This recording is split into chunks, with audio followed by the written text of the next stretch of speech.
Hello and welcome to another Daily Muppet. In today's video, I want to talk about a few things as Amorim gets started at United, although not technically officially, as he still awaits his work permit. A very United issue, but one nonetheless that we always seem to be faced with, maybe because the immigration offices are in Liverpool, who knows. But I want to talk about him. I want to talk about how he fits into his structure, as well as some of the comments from Omar Berrada. Talk about why Ruud Van Nistelrooy and all the other coaching staff departed, though it was expected. Talk about Amorim's style, the January market, what kind of players we might need, and some of the other things that are coming. So let's get right into it. First and foremost, obviously, Amorim, of course, finally gets going. He arrives yesterday in Manchester and is ready to get started, is meeting staff, is getting with people, is having discussions today. So while he can't necessarily get started on actually training and all of that, he is, of course, working. And there is a lot that goes into this. So when we talk about people like, say Darren Fletcher, as well as his staff, one of the things someone like Fletcher, who is sticking around, will be doing is helping his team transition in there. He's been doing a lot of analysis and analytics and things like that. So we'll be presenting some of the data to him and helping him get settled in. This is the squad. This is some of what we've got. This is our youth team. These are all of this, and helping him get in there. So the first few days, at least while he's getting settled in personally, they'll do media stuff, they'll do all of that, but he will also be very much, working in a sense, getting his hands around what is there in the squad, helping to start make evaluations that he might have and that he might be looking at with the data, as well as with his team. Now, he's brought a lot of his own staff, as well as apparently another one. There was the 5 that I covered in a video last week that I think you should watch just to get an idea of who each of them are. Obviously, these are going to be people key in helping him, figure out not only what the right fit is, what the right players are, but also very much who is fit, not in terms of how they fit, but in terms of physically, who can meet the demands that he has and for the specific style of play that he has. This was a big part of what his sports scientist, the guy there who's actually went to university in Liverpool, that is joining him, is focused on is which, what is the physical measurements of players that allow them to be sure that they can fit your style rather than just in general, but very specifically for him. So they'll be looking at all of that information and starting to get a bit of an idea of what work needs to be done with the squad. Obviously, this is not all instant, but these are the processes that they will be going through. And then they have their extra analyst coming, Eduardo Rosalino, apparently joining as well, who did not fly with them, but is the 6th staff coming in and will be helping. Amorim has stated that he wants to do what he's familiar with, and I have strongly suspected that is, of course, the case, because that's why he was hired. Do what he's familiar with, do what he knows. He's not an adaptable manager, okay? And there are pluses and minuses to this, but this is the point about there are always a couple of different styles of managers. One are your pragmatic, adaptable, changing managers. These are your Thomas Tuchel's, people like that. This is not necessarily what the structure wanted, and I'll get into that in a minute.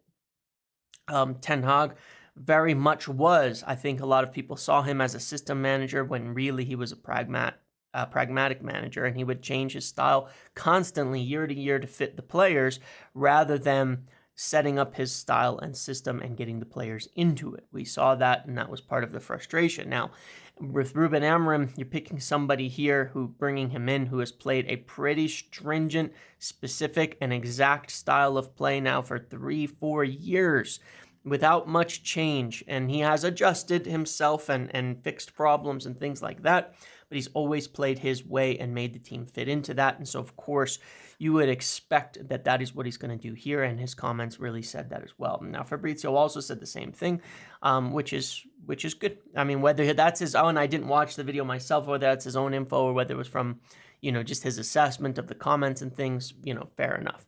Either way, it's fine with me. But in addition to that, one of the things he did mention is talking about intensity. Talking about bringing players and signing players and working with players who have the physical abilities, the intensity to make things happen, the intensity to attack, the intensity to play the way that he wants to play. It's a big hallmark of sporting teams for sure, is that intensity. Now, that doesn't mean, however, one of the things I think that's important, and I don't have stats for this, and obviously we will find out, is it doesn't necessarily mean you have quite as much ground coverage. And one of the things that I want to do a video later this week on is showing the way that his back five essentially sets up. In many instances, it is smaller distances for the players to cover than it is back five, back three, than it is in the way that we've been playing presently. So while it may be more intense, that's balanced with potentially each individual not having to cover quite such a big distance per game. So sometimes I think people look at statements like that and they'll draw conclusions and say, well, this player's not going to do it, this player's not going to do it, this player, because they're slow or they're this and they're that. It doesn't mean that necessarily. For example, Yeoman at Sporting. I've watched him a lot. United were interested in him, funnily enough, interested in him and Ugarte, both former Amorim players. And he's not fast, and he's not particularly agile either, but he is intense. And that's the difference. And intensity is something that there is natively, but also something that a player has to take hold of and do. And that is going to be some of the demands that they make, is that, even if you're having to cover a 20-yard space, you've got to cover that 20-yard space with absolute maximum intensity. But it's easier to do that than previously having to cover a 50, 60-yard space. So we'll see how that goes, but I think there's a lot of accuracy in that kind of statement of that view. One of the things that helps with him, and that has, I know, been recognized by Amorim as well as the Sporting structure, is the transition between leagues. And one of the things that makes the transition from Portugal over is the pace of the game, the speed of it, the intensity of it is closer to a Premier League game than some other leagues are, where you don't see that much translation because it is slow, because it is the pace is lower, because there's just a different level and it's a different type of play. And so they're very cognizant of that. And it's one of the reasons he was selected, is the feeling that the way he plays and that is succeeding in Portugal is something that can integrate properly into the Premier League setup. And that was a big part of the analysis of how he fit and what made him potentially the best player here. Now, the best coach, rather. Now, in terms of Ruud, obviously Ruud van Nistelrooy, René Hake, I can't pronounce the other guy's name, and one other are gone as well. The goalkeeper coach and one analyst are gone as well. The fourth person that people were asking, who is that? That was an analyst. Muller, I think his name was. Anyway, the four people who are leaving, they were all brought in, all Dutch people brought in with Ten Hag over the summer to set things up. It was expected that they were all going to leave. Last Friday on my live, I said that the latest kind of feelings I've had from people I talked to is that Ruud would be going and this would be his last game. And that was the impression a lot of people got, players, staff, all of them pretty much were having in the last few days of last week ahead of the game, just in how things were going. He says that he didn't know before, but they kind of did. I'm pretty sure they did, and it was always planned to be somewhat of a Carrick thing. The only difference was didn't really have a job lined up or anything either. So Van Nistelrooy goes, they all go. Now, there was a big reason for this. There was discussions over this. René Hake and all of them were supposed to be gone instantly. But Ruud van Nistelrooy, they were going to discuss it a little bit and decide whether he could stay. And obviously he did a really good job for what it was in the time that he had in being the manager. Best as you can do, really, given the circumstances. And the reason is pretty simple. What they adjudicated, what they determined in this situation is that, look, we want fresh eyes on everything. We want to look at things on an entirely clean slate. We do not want this, we don't want preformed relationships. There's been concerns over favoritism. We don't want, and I'm not saying it's Ruud's fault or anything like that, but what they don't want is as well in the dressing room players feeling like, well, this is happening because Ruud liked me, or I'm going to get in because of this, or that there's any feeling like that anyone but Amorim and his team is making the assessments and decisions over the team and everything that's happening, that there's nobody else who has any influence on it of any kind, no holdovers, okay? When you look at things, it's understandable. You take Amad Diallo. Well, there was issues between him and Ten Hag, quite obviously. Now, you can see it's kind of interesting. Casemiro, Amad posting messages for Ruud, like that I don't think they did for Ten Hag. Like, it is what it is. But still, the point is, good, bad, whatever. They don't want any prior influences and prior things muddying the waters there between the players, but also between Amorim and his guys. They want free assessments. And it makes sense. Look, no matter what, even if Ruud did well as this interim manager, he's still tainted with the failures of what has happened and a lot of the decisions that have been made. And it's hard to separate yourself from that. So it's an unfortunate situation in that regard, but really it is the best thing. You want them to be making fully their own calls, so you know exactly who is doing what, who is saying what, who is deciding what, and there is no debate and no question. So that was to be expected. And I think that there could have been a role for Ruud, but he wants to coach, and he'll probably go off and become a manager. I mean, there were jobs available, and I'm sure he could go get a manager's job somewhere. He's shown enough that he could be a manager, in my opinion, somewhere, and continue to improve and work on his kind of craft. Moving on to the structure. Now, this is a really important point because I've seen a lot of comments recently. There's been a lot of stuff about like, okay, well, we'll go get Gyökeres, and obviously we're going to sign this person, and obviously we're going to do this or that, right? And, that they're going to do all of these things. And like it's been before, but it's not. It's quite different than it has been. Everything is going to be quite different than it has been before. And one of the comments that that they made, that Omar Berrada made, he says, I'm very excited, but just the wording is important. I'm very excited about the arrival of Ruben Amorim. We really believe he will integrate into the rest of the structure so that we can be successful on the pitch. Now, if you recall me talking, if you've been watching my videos and following for a long time, I made a huge point on this last year in November, December, and not going to dredge up the past too much on this, but it is why it was such a disastrous joke. What happened in summer, it was a failure on Ineos's part, for sure. The whole situation with Ten Hag, because a year ago, before they'd even got in, I was telling you on this channel with these videos that Ineos were saying we're changing the way, they were totally looking at changing the way that things were structured to a more modern style. One, that they were going to be changing it to a head coaching position more than a manager position. Well, Ruben Amorim has that official title. Two, that they did not believe managers should have vetoes, that managers should run recruitment, that managers should even have a huge say in that. Three, that they felt they should build a team, a squad, and a style from the top down. Now, all of that is fairly obvious now and has been confirmed, but it is important to note. A few things here. One is the concerns over back three. Well, that's not a back three because of Ruben Amorim. It's a back three because we picked a back three manager because people in charge like the idea of this modern back three kind of system. Now, a back three isn't a system necessarily on its own. It doesn't have to always be a back three, but there has been a move in football and across Europe and different places towards a back three. And Dan Ashworth is somebody who's done a lot of it with managers he's worked with and hired and had experience with. So has Jason Wilcox. And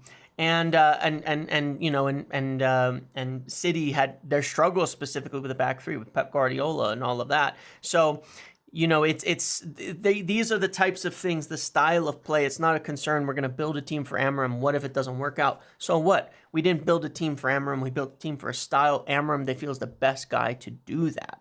And so that's why he's also going to have, he's going to have the encouragement to do what he knows best. So hopefully, he feels he can do that right off of the bat, because that's why he was hired. That's why he was put in place. That's what they want. And so I expect that he will, and it really all aligns. But he'll be a head coach, and that's why I don't think, okay, yeah, we're not going to be going for Amorim players because of that. That doesn't say that there aren't some good players at Sporting that we could get, but there's not that many. And it's not going to be like a focus. Like you take someone like Mazraoui this summer, and De Ligt was 6th or 7th on our center back list, but he was there. He was there, but he was 6th or 7th. We went for all our other ones down to him, and then they said, okay, well, he was on our list. We do like him, so we'll sign him. He happens to be a former player of Ten Hag. We didn't target him because of that. We tried to get Braithwaite. We tried to get Todibo. We tried to get Tosin. We tried to get 4 or 5 other players beforehand, you know? So anyway, there's possibilities there. But, you know, really outside of someone like Quenda, you know, and there's been some talk of him. And again, to be clear, I said in a video, it's a little bit bait, the talk of Quenda, because every big club is following him right now because he looks like an immense talent.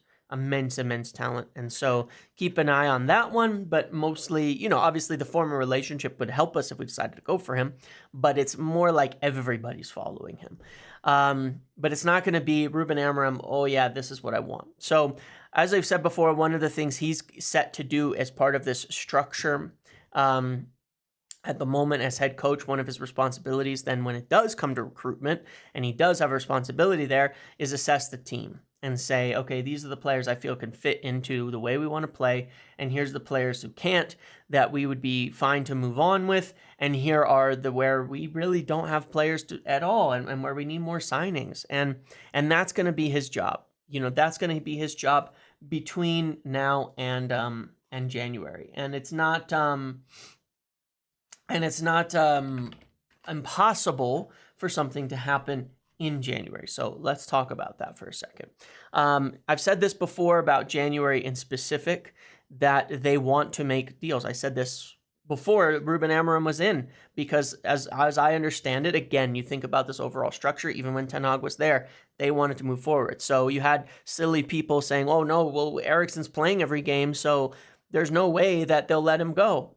Not true. If there's an offer for Eriksen, they will let him go because he's leaving for free in the summer. They want to move forward with their plans to rebuild the squad, period. It's manager to manager. That's what it means to integrate within the structure. That's what they want. Whatever they want to do in building the squad overall, with, of course, the input of the manager, of the head coach now, on what they need, then they will do it. What's important to note is that they're unlikely to make a move in January because they need someone immediately. Like, point being, if it's not one of their long-term decisions, long-term targets, and long-term plans, that doesn't mean they're just going to do it because they need somebody right now. However, they do believe that in being decisive in what they've done, that they could get back into Champions League positions. And it would be a huge priority, because getting back into Champions League cost-wise would cover the issues, the loss that they will have here financially from having the coaching changes and all of that, as well as potentially funding certain things that they can do, you know, right off the bat. And as I've said before, it's a huge priority they feel to get back on top. So that is also under consideration, and one of the reasons they were so decisive and straightforward on getting a permanent manager in. They do think they have a squad and that the league is open, and there's a position between Europa and the league where they can get back into Champions League. And so they are willing to move some deals up into January if they can get players that they want in order to help make that happen. So this is a developing thing. I wish I could tell you right now, this is the positions we're going to buy, but we won't know until Amorim gets in and fully assesses more of the squad. But they have their names. We've gone over them in prior videos for the different positions and different areas we do know are of focus.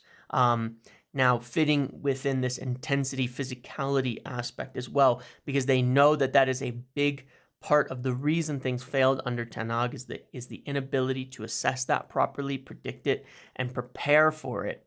They know that, and that's what they want with the targets. So guys like Gerard Braithwaite continue to be of a strong interest to United. You know, and I would keep definitely an eye on him.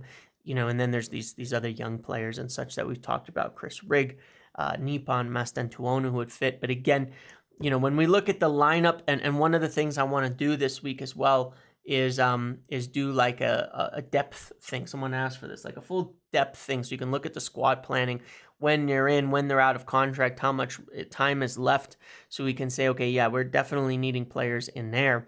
But some of that, again, depends on where Amorim sees certain players fitting within his squad. And then I want to look at, okay, shopping for him. Who are some good players out there that fit this kind of idea and fit this thing. And yeah, so it's interesting times. It's interesting times for sure. And I think that the biggest thing that we should look at here is that there is the potential to do business in January, as I continue to maintain. They want to do it. They're willing to move players on and move players in January if it will help them, if they're long-term targets and they believe it'll help them get to top 4. And the deals are doable, essentially. The deals, long-term deals that they want, they're willing to do them in January if they're doable at that time. And if they're, not for, and I say doable, I mean also not at an extremely inflated cost or anything like that. So we'll see. But once Amorim gets in, those are some of the big assessments. Like once he really gets going, these are the assessments he's going to be making as we go. Who do we have? Where do we fit?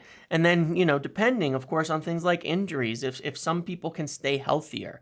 And that's one huge factor that is, again, a little bit of an unknown that we will hope to solve.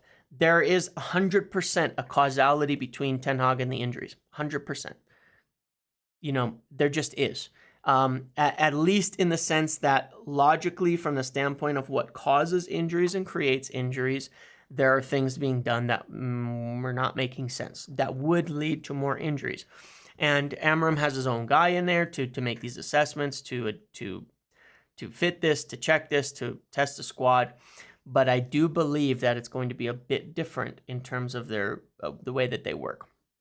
One of the things that I will say as well about Amorim's style, as you can watch Sporting, is this whole point on intensity, right? He uses his subs a lot more liberally, especially in certain positions. So in his wingback positions, there's a lot more distance to cover than in the other positions, just naturally. He makes subs there every game, practically, and sometimes early. So he wants intensity there, but he will sub them so that they're not getting that overwork and not getting injuries and things like that. From a good player who even is playing well to a lesser player. I've seen it regularly, time and time again. We'll have someone like Maxi Araujo playing at left wing back, doing a good job, and he'll sub him at 65 minutes just because. And put someone else on, and then they'll be intense and play well. And so it's maintaining a high level of intensity before it falls off, but also reducing injury risk. So that could change things too. If guys like Mount and Shaw could actually stay healthy, obviously it would make a big difference, in terms of how things are assessed. But they are willing to move for deals in January. And the midfield and left side tend to be the areas, at least initially, that we're hearing are of interest, and so there's the potential there. I want to talk about the first lineup. This was what everybody voted for. If everyone was healthy after the break, this is what was voted for by the viewers, by you, by the watchers, chatters. On Friday's live last week, we said, well, what do we want to be our first lineup? Look, I don't think this is what it will be, for what it's worth, but there's some interesting questions in here. One of the things I think is that, the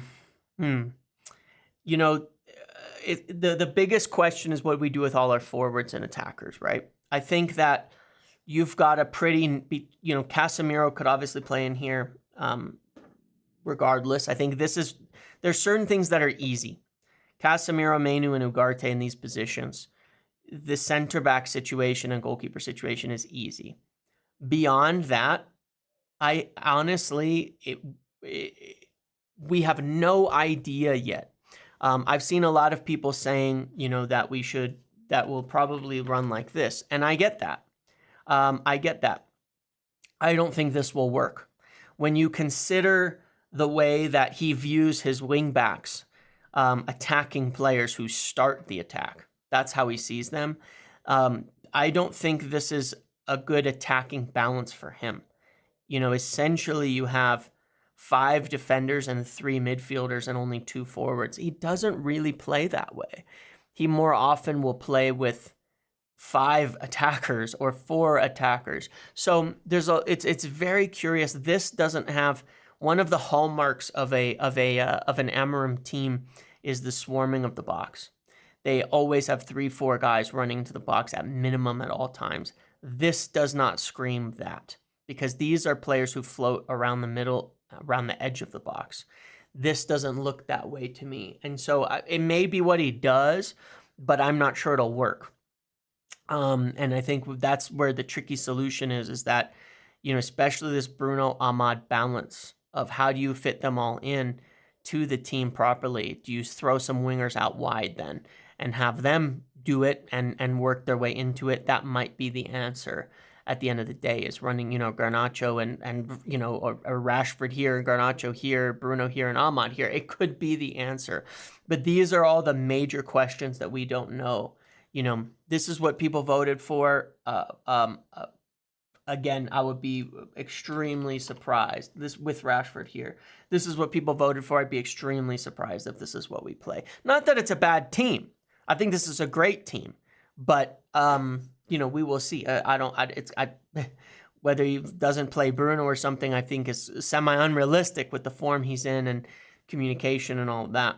So, a lot of interesting things to come on all of this. So yeah, to kind of summarize, I wanted to talk about, what Amorim will be doing now. I should be able to find out some information later on in the week, or once he actually gets going, as to how it goes, and what they're actually working on in training and things like that. But assessing the squad, working with them, the staff, and why they brought them in, fitting into the structure, how the transfer business will work, willingness to move in the market in January, and now really just determining what we have and what we don't have is the main task for Amorim. So again, coming this week, I will be doing like a depth chart and shopping list, I think, in fitting with all of this video to come, as well as a few other things, as I'm sure we will get more news. I'm working on a few names and people to see if I can find some more about them, as to whether they fit presently in our plans still, but hopefully they will. Okay, thank you for watching today's video. Make sure to like, comment, subscribe, turn notifications on. I will see you in the next one.